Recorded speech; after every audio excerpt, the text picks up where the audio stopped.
Jolies voyageuses et gentils voyageurs, bonjour! Je n'ai pas l'habitude de commencer une vidéo en plein hiver, mais celle-ci elle est tout à fait spéciale. Je vous propose de partager quelques petits secrets du Vanapat.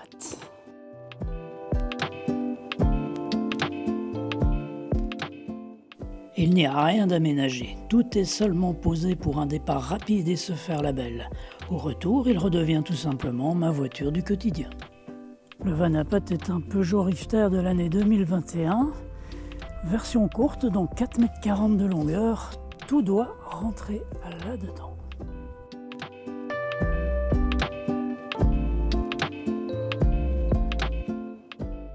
L'avantage de ce modèle est de pouvoir rabattre tous les sièges et d'obtenir un volume vraiment énorme. Après plusieurs essais avec un matelas pneumatique, j'ai rapidement envisagé une autre solution avec un vrai matelas acheté d'occasion. Après avoir pris les mesures, je les ai reportées sur la mousse et je l'ai découpée, car la console centrale est très large et prend beaucoup de place à l'avant.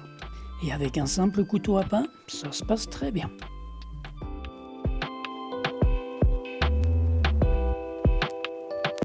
Le matelas est en place.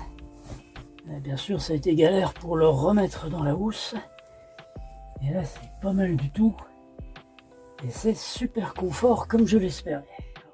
Au final, j'ai un couchage de 58 cm de large sur 1,80 m de long, mais avec une quinzaine de centimètres qui se cachent sous la boîte à gants. C'est néanmoins suffisant pour une seule personne et de préserver quasiment l'entièreté du coffre de la voiture.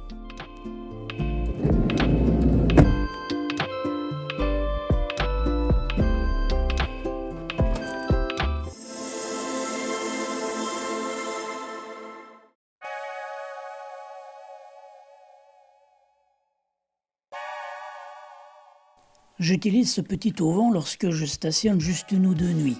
Il me permet de débarrasser la voiture et d'installer rapidement un petit bivouac abrité sous le hayon.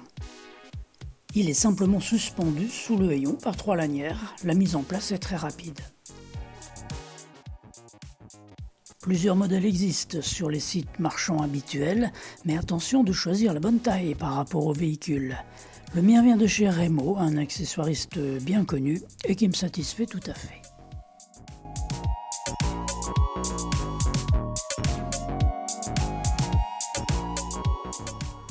J'utilise la grande toile lorsque je m'installe pour plusieurs nuits, car le temps de montage et de démontage est beaucoup plus long. Elle se pose au-dessus du hayon, donc pour les personnes de petite taille, prévoyez un escabeau ou un marchepied. 2 points sont très importants. Je peux fermer la voiture à clé indépendamment de la tente et je peux aussi partir et revenir m'y attacher sans démonter la toile. La toile supérieure protège de la pluie, mais on peut très bien ne pas la mettre et se trouver en mode canicule avec seulement la protection des moustiquaires. Vous l'aurez compris, j'adore mes auvents, mais attention, le Scandica pèse presque 10 kg.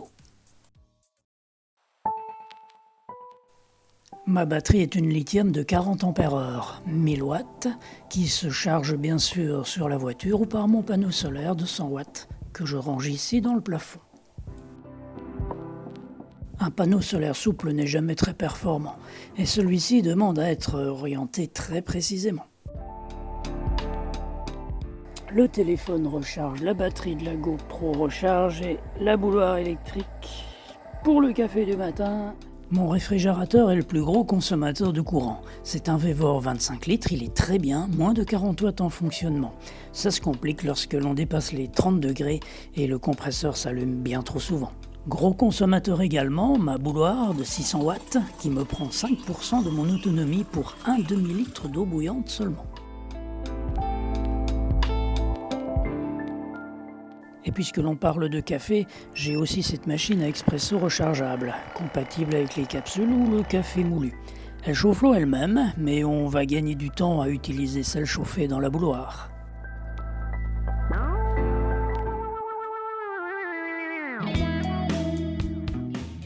Je ne transporte pas beaucoup d'eau. J'ai quelques litres dans la poche souple transparente et dans la douche à pression. Et encore quelques bouteilles de 1 litre qui se cassent bien dans le frigo. Voyageant surtout en France, je peux en trouver partout. Un indispensable pour les vaisselles et les lessives, c'est la petite bassine de chez Quechua, et un entonnoir et du savon biodégradable. En ce qui concerne les eaux grises, un simple jerrycan de 5 litres me suffit.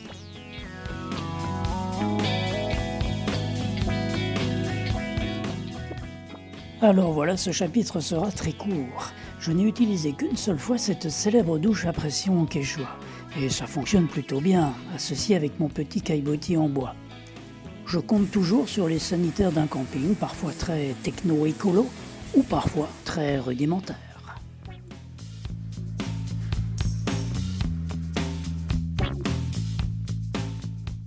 Et voici le moment où la courbe d'audience s'élève, car on se le demande tous, mais comment font les autres ?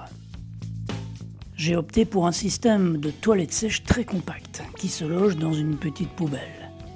Avec une réserve de litière, de granulés ou équivalent, un rouleau de sachets biodégradables, un emballage pour séparer les papiers usagés, bien sûr le rouleau qui va bien, et une bouteille pour la séparation des liquides. C'est efficace et ça ne prend presque pas de place. Et même en cas de séjour van life intensif, j'ai aussi prévu la petite pelle.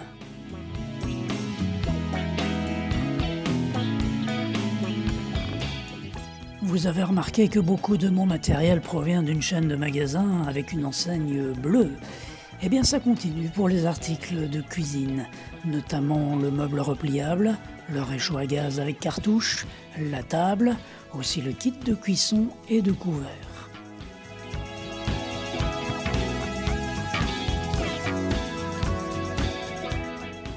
Le garage, c'est un bien grand mot, mais je transporte mon vélo à l'intérieur, du côté gauche. Après avoir enlevé la roue avant et dévissé les pédales, il ne prend pas trop de place en largeur. Je transporte aussi un canoë gonflable de 3 mètres de long, rangé dans son sac et calé sous le caisson contenant la batterie, et les rames se coincent en hauteur dans la capucine.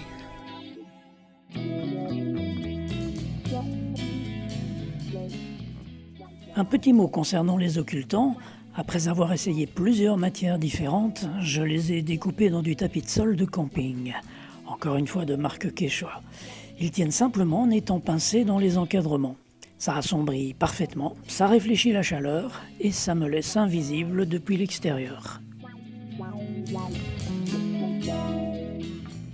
Le seul inconvénient est de ne plus pouvoir profiter du petit passage d'air prévu caché par le déflecteur extérieur.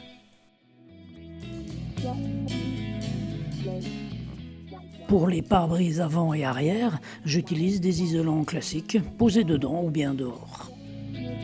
Voilà, vous en savez plus sur le fonctionnement de mon petit ludospace de loisirs.